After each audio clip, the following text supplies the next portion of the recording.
Hello guys, welcome once again to Think Tank TV. Now, reactions has continually trailed the approximately 29 foreign trips embarked upon by President Bola Ahmed Tinubu in just 1 year and a few months.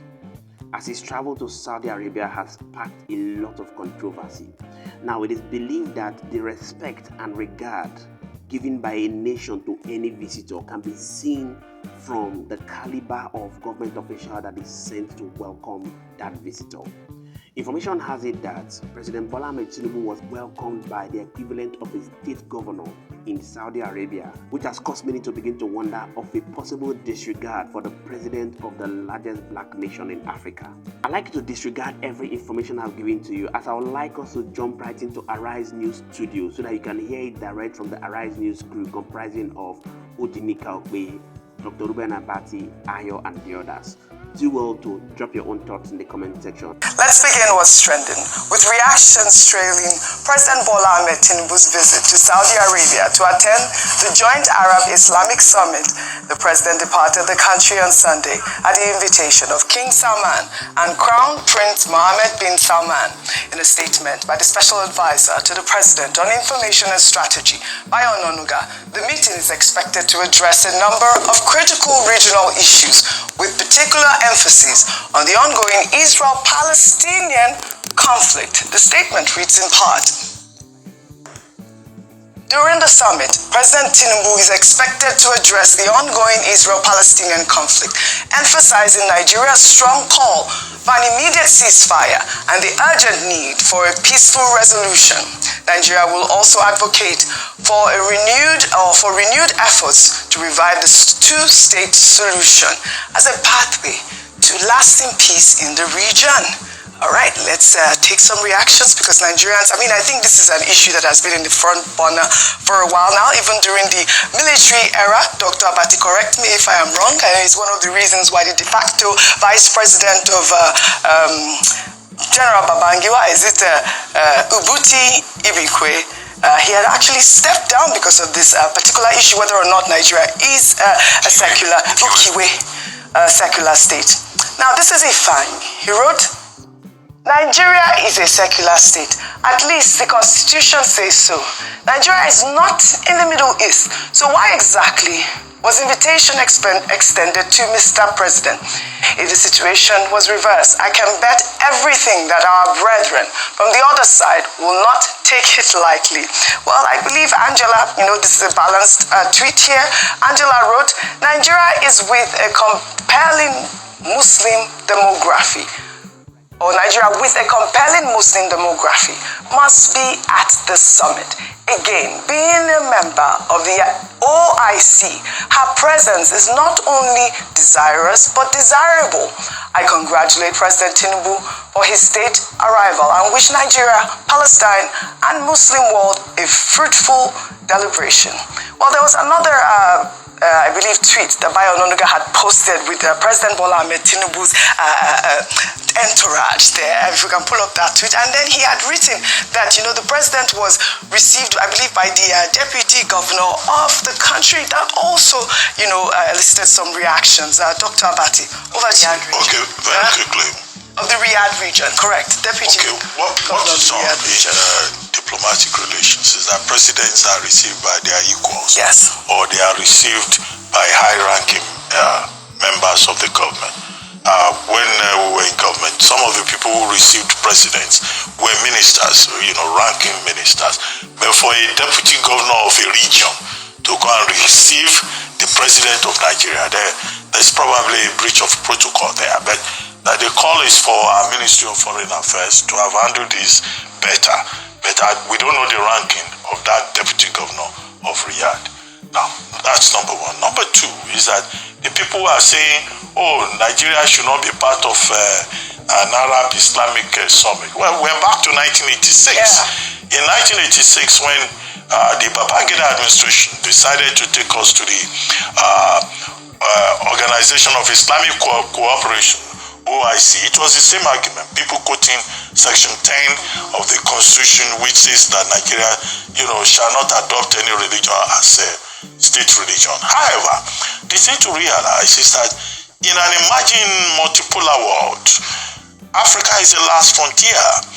Many of these countries, whether it's from the Arab world, or it's Japan, or it's Iran, or it's the countries in Asia, or even Russia, they are looking for African countries in terms of cooperation. Now, the issue there, either in OIC or in the Arab Africa Summit, which President Tinubu attended, and now he's attending the Arab Islamic Summit, it's not about religion. It's about cooperation. In a world that is becoming digital, in a world where there are issues that tie us together as a common humanity, climate change, oil and gas, and all of that. So, education, technology, healthcare, these are the things that they discuss at some of these fora. It's not that they are going there to go and promote Islamic religion or Christian religion. I think our people need to be properly educated in that regard. Number 3, of course, is that the president is the chief foreign policy officer of the country.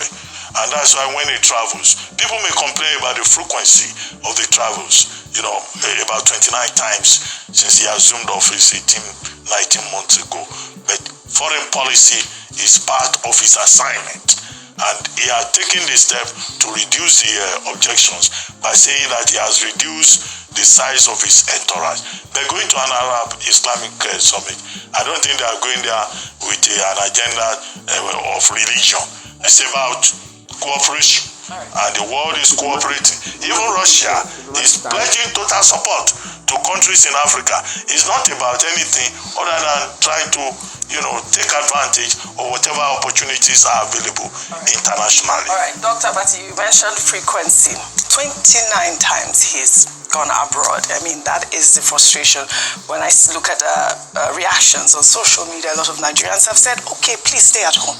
There's huge insecurity in the land at this moment, and I saw a lot of reactions regarding that. If I come to you, Rufai, in the meantime, a counter-insurgency publication, Zagazola Makama, focused on the Lake Chad region, reported over the weekend that members of a new terrorist group, Lakurawa, are offering financial incentives to recruit young people in Sokoto State. According to the publication, the new group is offering as much as 1 million naira to young men in exchange for their allegiance. Makama quoted sources saying that the financial initiatives are part of an aggressive recruitment campaign aimed at attracting followers to their cause. The group are reported to adhere to extremist ideologies similar to the beliefs of Boko Haram.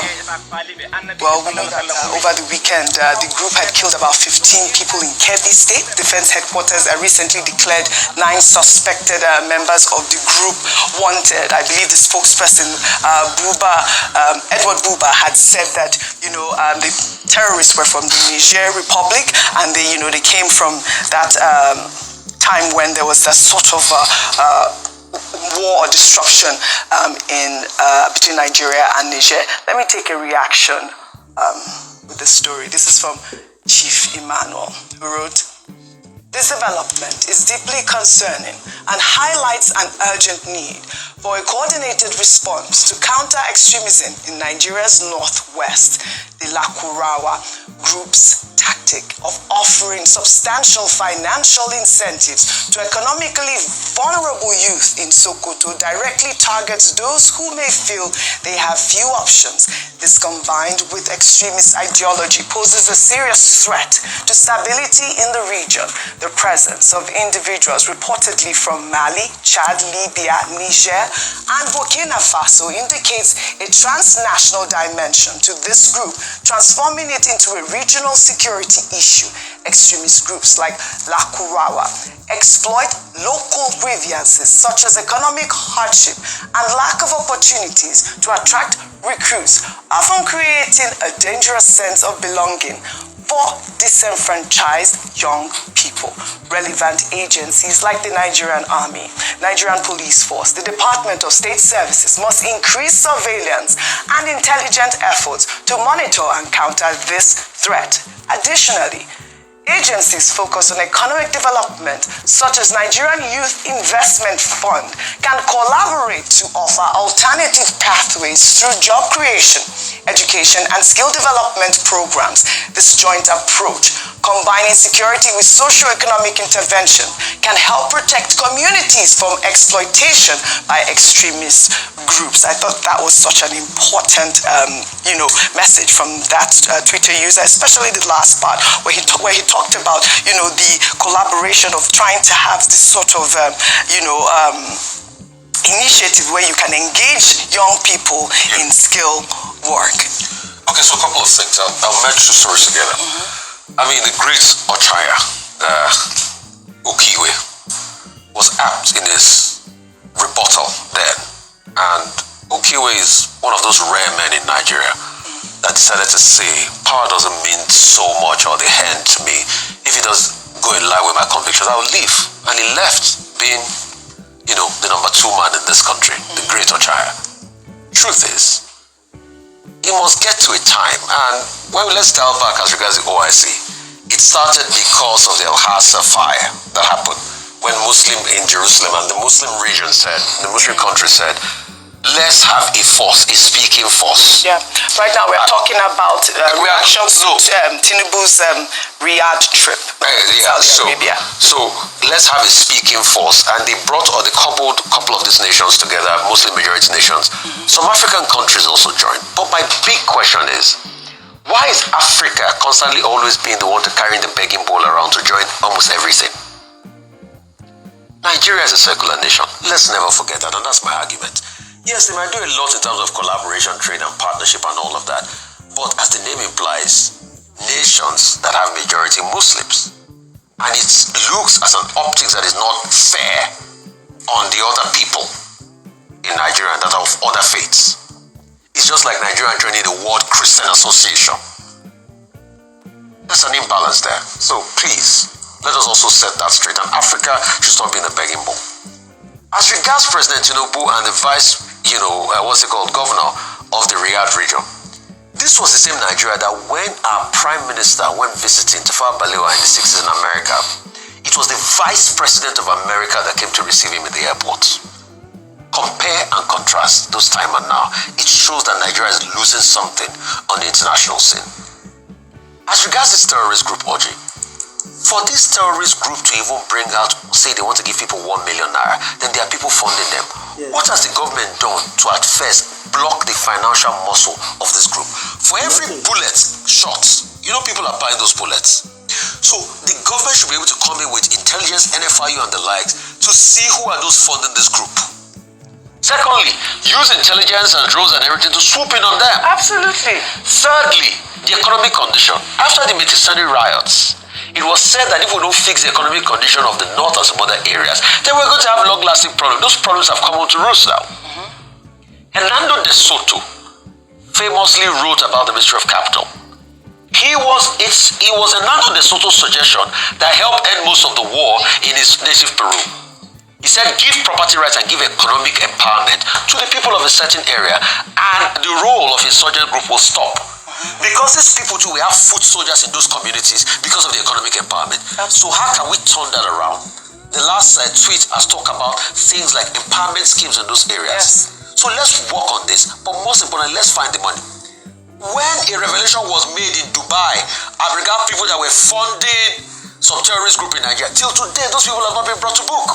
So we must be able to stop the money trail so that groups like this do not become a problem, because it's fast becoming a problem and this situation is muffing and muffing. I mean, for me, Vimba, is the brazen disregard for our security forces. These people are out there in broad daylight. I tried to send the video to our, correspondent in the north, and they said they were not speaking Hausa, they were speaking Fufude. And it's quite rare to see such, the amount of people just out there.